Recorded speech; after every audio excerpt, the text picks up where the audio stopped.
In a move befitting of this season, Max clinched the championship thanks to a Ferrari mistake.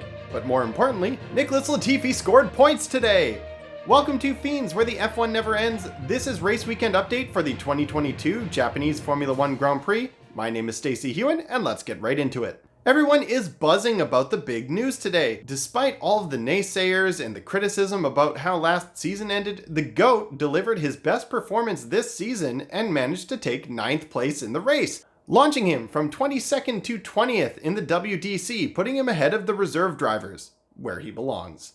The FIA was clearly unhappy they earned a reputation for being afraid of the rain in Singapore, so they decided to start in the wet here at Suzuka, and had to red flag it for over an hour after just 3 crash-filled wet laps. Fans everywhere could have taken this moment to admit they were wrong about delaying Singapore, but we all know we were never going to do that. Max Verstappen took his second world championship in the most anticlimactic way possible, following a steward's decision to award Leclerc a 5-second penalty after the end of the race. Many fans are blaming this for having ruined the spectacle, when in reality, the sheer dominance of Red Bull and Ferrari's utter incompetence are what actually ruined the spectacle. The Minister of Defense handed Max his second title today by racing Charles hard right up until the end, causing Charles to earn himself a 5-second penalty that took him out of the title fight.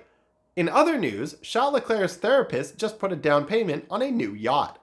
Esteban Ocon and Lewis Hamilton had an incredible fight on track for 4th position today, which was great news for the British TV producers who finally had a good excuse for having Lewis Hamilton on screen for half the broadcast. As it turns out, George Russell is the kind of guy to congratulate George Russell for the overtake he made on Yuki Tsunoda. That was a nice move. If he says so himself. I know we're only halfway through, but if you like these videos, please subscribe to the channel. When I hit 1,000 subscribers, I'm going to review a bunch of Wish.com F1 merch. More than 80% of you who watch don't subscribe, so tickle that subscribe button and cup the notification bells. Now over to the Canadian Positivity Guide for the Canadian summary of the Grand Prix. Well, you've heard the British guys enough, so why don't you listen to somebody else for a change?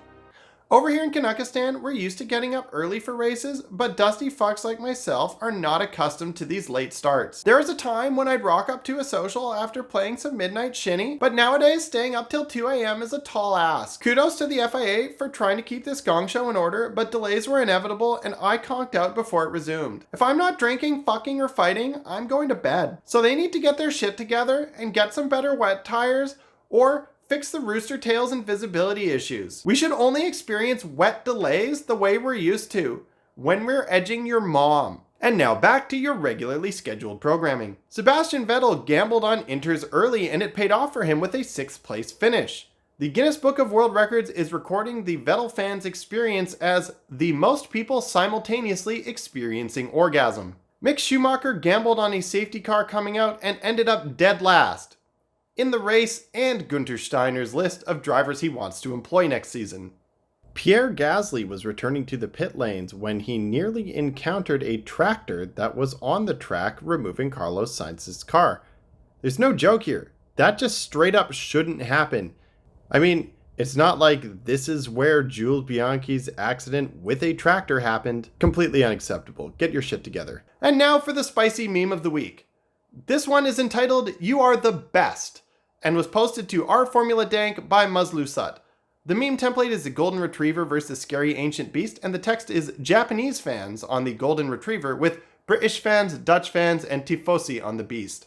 I love this one because it shows how wholesome the passion from the Japanese fans is, as compared to the toxic tribalism displayed by the British, Dutch, and Ferrari fans. Thank you so much for tuning in. I absolutely love making these. So please, if you liked what you saw, send it to someone else who might enjoy it.